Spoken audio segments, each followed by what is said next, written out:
아주 넓고 비옥한 영토를 다스리던 한 왕이 있었습니다. 그리고 그의 주위에는 지혜를 가진 현인들이 있어서 항상 그 왕을 보필하고 있었습니다. 하루는 이 왕이 자꾸만 마음이 불안하고 초조해져서 현인들을 불러 모았습니다. 짐의 마음이 너무 혼란스러워서 그대들을 불렀소. 나의 넓은 영토를 지켜주는데 도움이 될 만한 어떤 반지를 찾아내야 내 마음이 좀 안정되어질 것 같소. 그런데 그 반지는 내가 불행하다고 느낄 때는 나를 기쁘게 해 주어야 하고, 내가 행복한 순간에는 그 반지를 들여다보고 있으면 나를 슬프게 만드는 그런 반지라야 하오.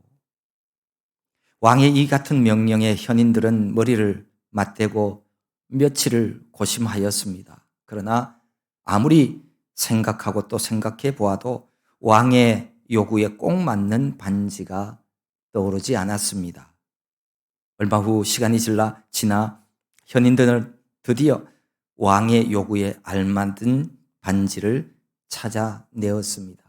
그들은 반지 위에 다음과 같은 글귀를 새겨서 왕의 손에 끼워 주었습니다.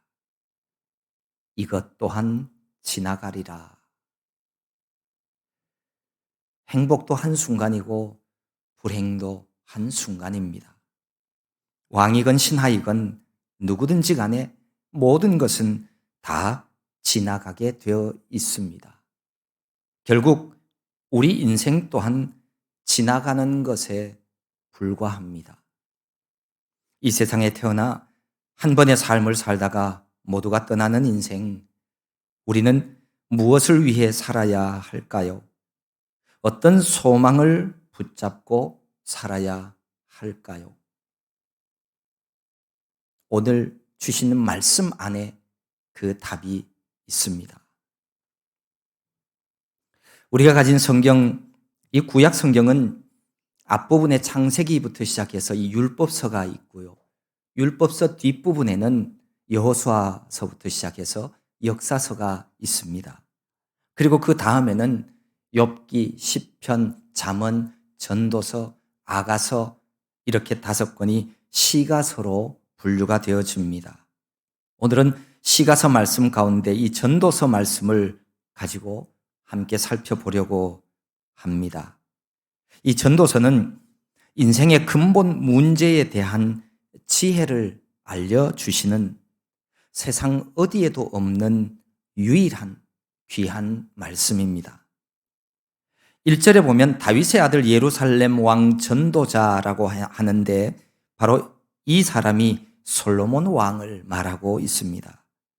솔로몬은 노년에 이르러서 죽음을 바라보면서 자신이 파란만장한 생을 통하여 직접 체득한 진리를 후대에 길이 남기고자 전도서 말씀을 기록하였습니다.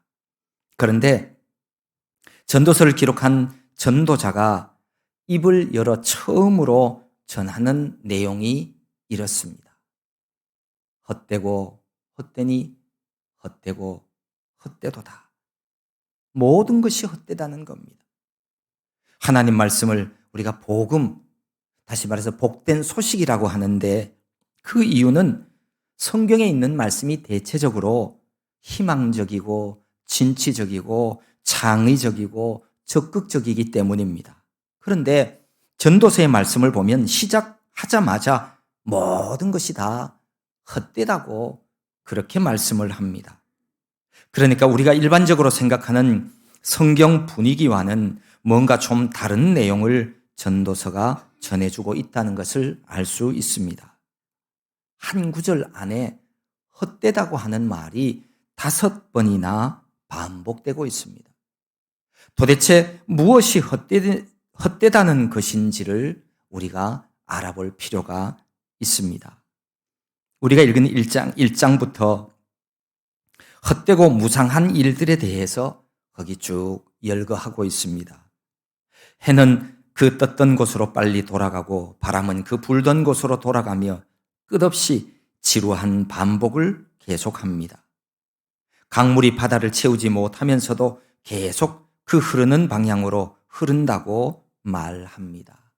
결국 해, 바람, 강물의 무상함을 언급을 합니다. 모든 만물이 다 피곤합니다. 눈은 보아도 족함이 없고 귀는 들어도 가득 차지 아니하다고 말합니다. 우리가 눈으로 좋은 것을 보고 귀로 들어도 또 나중에 가면 다시 보아야 되고 다시 들어야 하기 때문에 헛되다는 겁니다. 우리가 읽은 9절부터 11절까지의 말씀을 쉬운 성경 번역으로 제가 다시 한번 읽어보겠습니다. 이미 있던 것들이 다시 생기고 사람들은 전에 했던 일들을 다시 한다. 해 아래 새로운 것이 없다. 누가 보라 여기 새 것이 있다라고 말할 수 있겠는가? 그것은 이미 오래전에 있었던 것이며 우리가 나기 전에 이미 존재하던 것일 뿐이다. 이전 사람들이 기억에서 사라지는 것처럼 이제 태어날 사람들 역시 기억에서 사라질 것이다. 한마디로 말해서 해 아래에서 수고하는 모든 수고가 사람에게 무익하고 헛되다는 말씀입니다. 1장 내용뿐만이 아닙니다. 우리 전도서 내용을 자세히 들여다보면 더 많은 곳에서 더 많은 헛된 것들을 언급을 합니다. 전도자는 먼저 향락의 헛됨에 대해서 말을 하고 있습니다. 사람이 아무리 즐겁게 낙을 누려보아도 그 향락, 쾌락, 그거 다 헛될 것뿐이라고 합니다. 솔로몬은 왕들이 소유한 여러 보물과 은금들을 소유해 보았고 인생들이 기뻐하는 많은 여인들과의 쾌락도 누려 보았습니다. 솔로몬은 700명의 후비와 300명의 첩을 두었던 사람입니다. 정말 해 아래에서 솔로몬만큼 온갖 쾌락과 향락을 누렸던 인물은 없을 것입니다. 이렇게 다 누려보았던 솔로몬에 의하면 인생의 향락, 쾌락, 그거 다 헛되고 헛되다는 겁니다. 타고르 시인은 이렇게 얘기했습니다. 쾌락은 이슬 방울과 같이 덧없어서 웃는 동안에 없어져 버린다. 그 인생의 쾌락은 잠깐이라는 것. 그거 영원하지 않다는 겁니다. 솔로몬은 또한 열심히 일하며 큰 부자가 되는 것도 헛될 뿐이라고 하면서 이 사업의 헛됨도 말하고 있습니다. 열심히 사업해서 큰 부자 되는 거, 그거 헛된 일이라는 겁니다. 아무리 지혜롭게 살아도 지혜자나 우매자나 같은 운명에 빠지게 되므로 지혜도 헛된 것이라고 말합니다. 오라, 지혜자의 죽음이 우매자의 죽음과 일반이로다. 두 어머니가 한 아기를 놓고 서로 자기 아이라고 싸우는 재판 이야기. 솔로몬의 재판 이야기를 다들 들어보셨을 겁니다. 이 솔로몬이 그토록 지혜롭다는 이야기입니다. 지혜 그러면 솔로몬을 빼놓을 수가 없죠. 그런데 바로 그 솔로몬이 하는 이야기가 자기가 지혜를 가져봤는데 그 지혜도 헛되다는 것. 심지어 사는 것도 결국 죽는 것이나 마찬가지이므로 살아있음의 헛됨도 말합니다. 내가 사는 것을 미워하노니 이는 해 아래에서 하는 일이 내게 괴로움이요 모두 다 헛되어 바람을 잡으려는 것이기 때문이로다. 열심히 살아감을 좋은 일이라고 보통 사람들은 말합니다. 하지만 전도자는 인간이 수고하는 그 수고도 헛된 일이다 라고 말합니다. 어떤 사람은 그 지혜와 지식과 재주를 다하여 수고하였어도 그가 얻은 것을 수고하지 아니한 자에게 그의 몫으로 넘겨주리니 이것도 헛된 것이며 큰 악이로다. 사람이 수고해도 그거 자기에게 무익하다는 겁니다. 그리고 그 뒤에도 4장에는 권력의 헛됨에 대해서, 5장에는 재물의 헛됨에 대해서, 6장에는 부귀영화의 헛됨에 대해서, 7장에는 의로움의 헛됨에 대해서 말을 하고 있습니다. 8장에 보면 선행의 헛됨에 대해서도 이야기를 하고 있습니다. 악을 행하는 악인은 벌을 받아야 하고 선한 일을 행한 의인들은 상을 받아야 마땅합니다. 그런데 악인들의 악행으로 벌을 받는 의인도 있고 의인들이 선한 일을 행하였는데 상은 악인들이 받더라는 겁니다. 그러니 인간이 행하는 선행도 그거 다 헛되고 헛되다. 한마디로 말해서 모든 것이 다 헛되다는 겁니다. 내가 해 아래에서 행하는 모든 일을 보았노라. 보라, 모두 다 헛되어 바람을 잡으려는 것이로다. 정말 지독한 허무주의가 아닐 수 없습니다.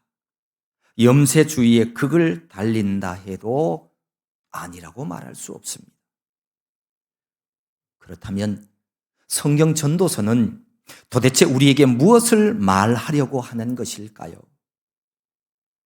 우리가 전도서를 찬찬히 읽어가다가 보면 그 중간중간에 뭔가 언뜻 비치는 주장이 있습니다. 그러니까 헛되다는 주장을 주제로 쭉 이야기를 해 나가는 중에 뭔가 허무와는 다른 복선을 깔고 있다는 것을 볼 수 있습니다. 예를 들면 이런 말씀입니다. 하나님의 손에서 나오는 것이로다. 영원을 사모하는 마음을 주셨느니라. 헛되고 허무한 것이 하나님 손에서 나온다는 말이 아닙니다. 그게 아니라 하나님의 손에서는 헛되지 않은 것이 나온다는 말씀입니다. 사람들의 헛되고 헛된 마음과는 다른 영원을 사모하는 마음을 하나님이 주신다는 말씀입니다. 또 3장과 5장에 보면 하나님의 선물이라고 하는 말씀이 언급됩니다. 여기서도 헛되고 허무한 것이 하나님 선물이라고 하는 말은 아닙니다. 헛되지 않는 하나님의 선물이 있다는 말씀입니다. 어떤 사람에게든지 하나님이 재물과 부요를 그에게 주사 능히 누리게 하시며 제 몫을 받아 수고함으로 즐거워하게 하신 것은 하나님의 선물이라 그랬어요. 재물이 헛된 것이 맞지만, 재물이 헛된 것이지만 하나님 선물로 주시는 헛되지 않는 재물도 부요도 있다는 겁니다. 또한 만사를 성취하시는 분은 하나님이시라고 말씀합니다. 전도서 11장 5절에 보면 바람의 길이 어떠함과 아이 벤 자의 태에서 뼈가 어떻게 자라는지를 내가 알지 못함 같이 만사를 성취하시는 하나님의 일을 내가 알지 못하느니라. 누가 바람이 지나가는 길을 정하고 모태 안에서 인간의 육체가 완성되어지는 비밀을 세상에 누가 알 수 있겠습니까? 사람은 알 수 없습니다. 하지만 생명의 주인 되시는 하나님은 아십니다. 해 아래 이 땅 위에서 일어나는 모든 일들, 우리가 볼 수 있는 일이든 볼 수 없는 일이든 오직 한 분 만물의 주인이신 하나님은 알고 계십니다. 그분이 이 모든 일들을 다 이루어 가십니다. 헛되다는 전도서 전체 내용과는 다르게 이렇게 중간중간에 열거한 말씀들은 전도서를 기록한 전도자가 모든 것이 헛되다고 말하면서도 헛되지 않은 것에 대해서 설명하려고 하는 것입니다. 그래서 전도서의 결론은 이렇습니다. 12장 13절에 보면 이 일의 결국을 다 들었으니 하나님을 경외하고 그의 명령을 지킬지어다. 이것이 모든 사람의 본분이니라. 이 말씀은 인생이 무엇인지 깨닫고 결국 그 인생의 허무함을 잘 알았으니 하나님을 경외하고 하나님 말씀대로 살아야 한다는 것입니다. 그렇게 살아갈 때 우리는 비로소 허무하지 않게 된다는 말씀입니다. 이것이 전도서의 결론입니다. 어느 날 히랍의 철학자인 소크라테스가 어떤 물건을 가게에서 사가지고 집으로 돌아가는 길에 케노폴이라고 하는 젊은 청년을 만나게 되었습니다. 소크라테스는 젊은 청년 케노폴에게 자기가 손에 들고 있는 물건을 보이면서 이렇게 질문합니다.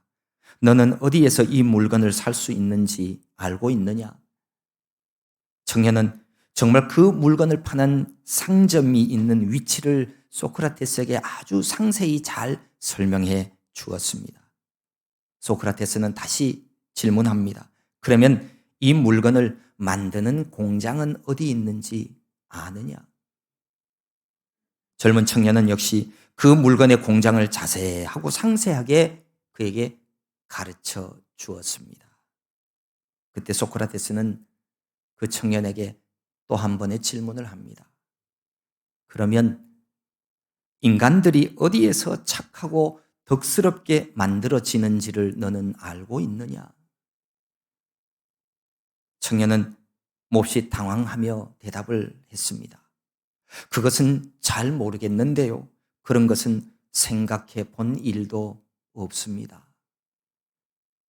소크라테스의 이 질문은 케노폴이라고 하는 청년에게만 던지는 질문은 아닙니다. 많은 사람들은 일상의 잡다한 것들에 대해서는 관심을 가지고 알려고 합니다. 그리고 실제 알고 있는 것들도 많이 있고요. 그러나 정말 관심을 가져야 하는 인간, 인생의 문제, 진리의 문제에 대해서는 무관심합니다. 그리고 무지합니다.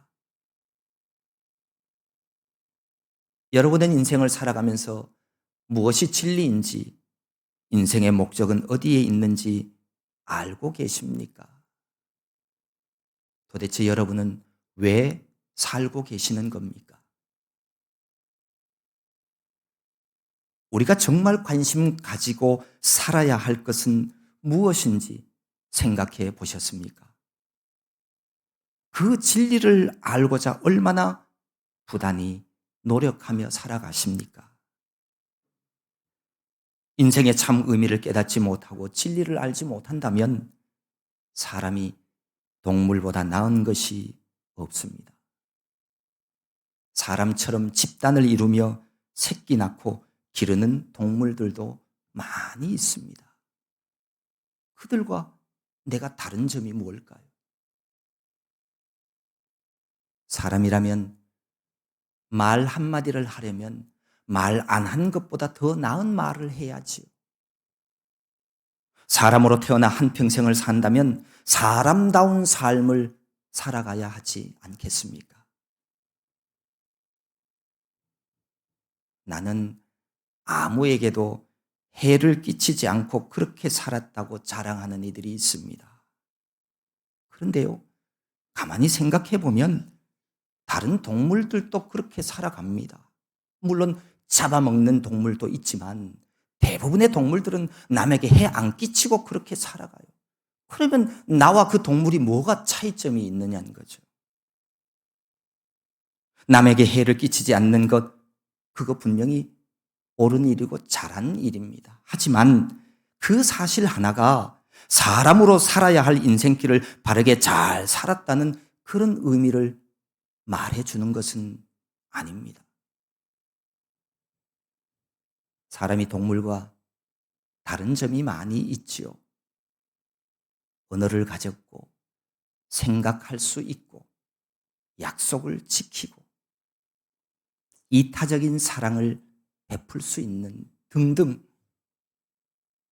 그러나 가장 큰 특징 중에 하나는 하나님의 형상을 닮은 존재라는 겁니다.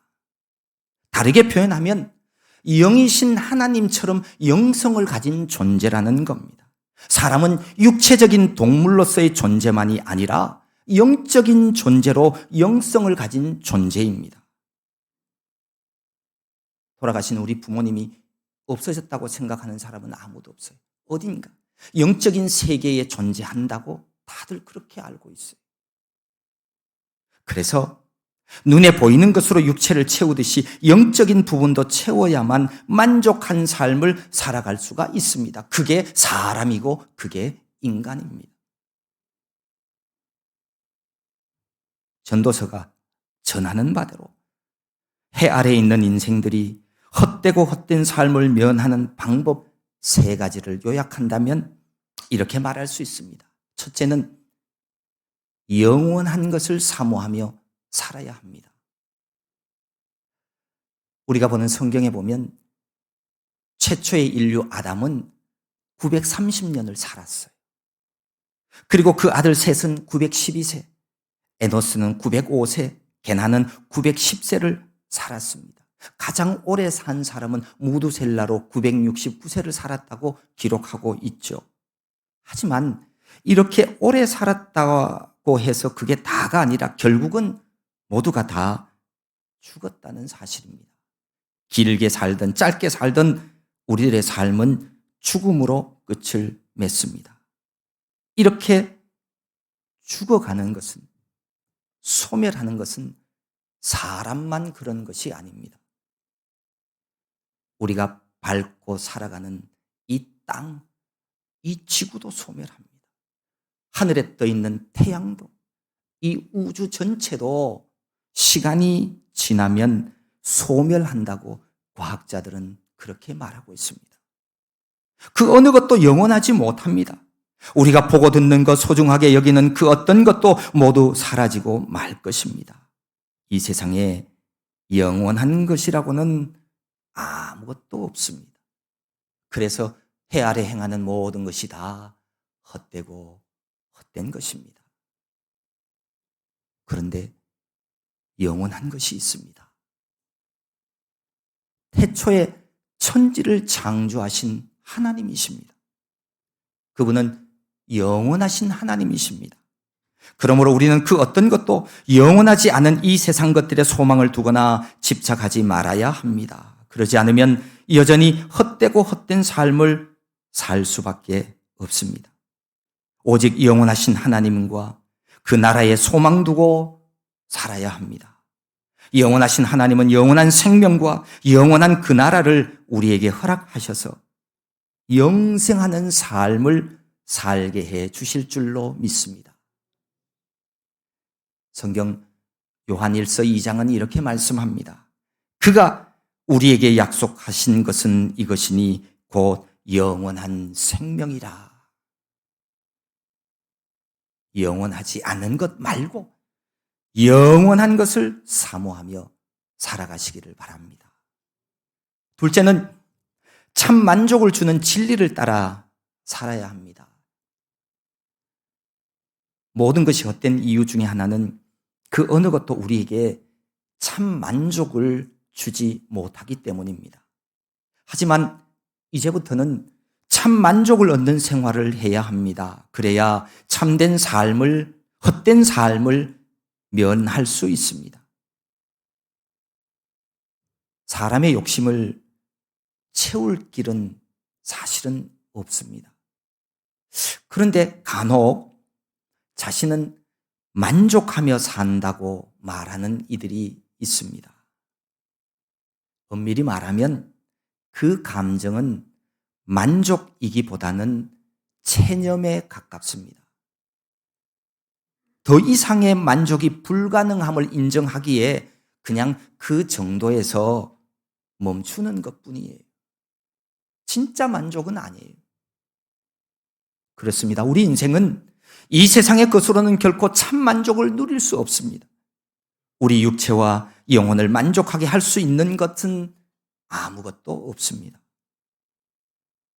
그렇다면 인생의 허무함을 어떻게 채울 수 있을까요? 바로 우리 영혼의 처음과 나중 되시는 창조주 하나님과 함께하는 삶을 살아야 합니다. 하나님 안에서만이 영혼의 만족을 누릴 수가 있습니다. 시편 기자는 이렇게 노래했죠. 여호와는 나의 목자시니 내게 부족함이 없으리로다. 오직 여호와 하나님으로 인해 부족함 없는 만족한 삶을 얻는 성도 되시기를 바랍니다. 셋째로는 날마다 새롭게 되는 생활을 해야만 헛되고 헛된 인생을 면할 수 있습니다. 해 아래에 있는 모든 것들이 헛되고 허무한 이유는 새로운 것이 없었기 때문입니다. 사람들은 끊임없이 사실 새로운 것을 좋아합니다. 집도 기왕이면 새 집을 좋아하고요. 노래도 기왕이면 최신 가요를 좋아합니다. 스타일도 최신 유행 스타일을 좋아합니다. 하지만 이미 있던 것이 후에 다시 있고 이미 한 일을 후에 다시 하기 때문에 해 아래에 새 것이 없다고 말합니다. 그래서 헛되고 헛된 겁니다. 요즘에도 그렇지만 수천 년 전에도 어른들이 이런 얘기를 했다고 그러죠. 요즘 아이들은 버릇이 없어. 젊은이들이 부모 마음을 이해하지 못하다가 자신이 나이 들어서야 부모의 마음을 알게 되는 것도 옛날이나 지금이나 변함이 없습니다. 새로운 것이 아니라 있었던 것이 다시 반복되는 겁니다. 해 아래는 새 것이 없지만 하나님 안에는 새 것이 있습니다. 아니, 하나님 안에 있는 것은 모두가 새롭습니다. 왜냐하면 하나님은 영원하셔서 항상 새롭기 때문입니다. 하나님 안에 거하는 자만이 날마다 새롭게 되어집니다. 예수 그리스도 안에서만 새로운 존재로 우리가 살아갈 수 있습니다. 성령 하나님은 우리를 날마다 새롭게 하시는 분입니다. 날마다 새로워지는 삶에는 지루함도 허무함도 없습니다. 하나님의 나라는 날마다 새롭습니다. 성경 고린도후서 5장은 이렇게 말씀합니다. 그런즉 누구든지 그리스도 안에 있으면 새로운 피조물이라. 이전 것은 지나갔으니 보라 새 것이 되었도다. 예수 그리스도 안에서 날마다 새로운 피조물이 되어야 합니다. 그러면 허무한 삶을 살아가지 않을 수 있습니다. 창조주 하나님과 동행하며 살아야 헛됨을 면하고 날마다 새로운 삶을 사는 것입니다. 오늘 전도서가 말하는 내용은 분명 모든 것이 헛되다는 겁니다. 하지만 이 헛됨은 하나님 밖에서의 헛됨을 말하고 있습니다. 바꾸어 말하면 하나님 안에 사는 인생은 결코 헛되지 않다는 것을 역설적으로 알려주시는 말씀입니다. 하나님 안에서 살면 헛되지 않는 이유가 무엇입니까? 그것은 바로 인간의 죄 문제를 해결받을 수 있기 때문입니다. 성경은 죄의 값은 사망이라고 선언합니다. 죄로 인해 타락한 인간은 어떤 삶을 살아가든지 아무리 좋은 환경에서 아무리 좋은 음식을 먹으며 살아가도 결국은 죽음으로 끝나는 허무한 삶이 되어집니다. 하지만 인류를 구원한 구원자 예수 그리스도를 구주로 믿는 사람들은 모두가 죄 용서함을 받고 영생 복락을 누리게 될 것입니다. 여러분 모두가 해 아래 펼쳐져 있는 허무한 것들에 매여서 허무한 인생으로 그렇게 살아가지 말고 진리 안에서 참 자유함을 얻고 날마다 새롭게 되는 하나님이 주시는 복 가운데 살아가는 저와 여러분 모두가 될 수 있기를 소망합니다.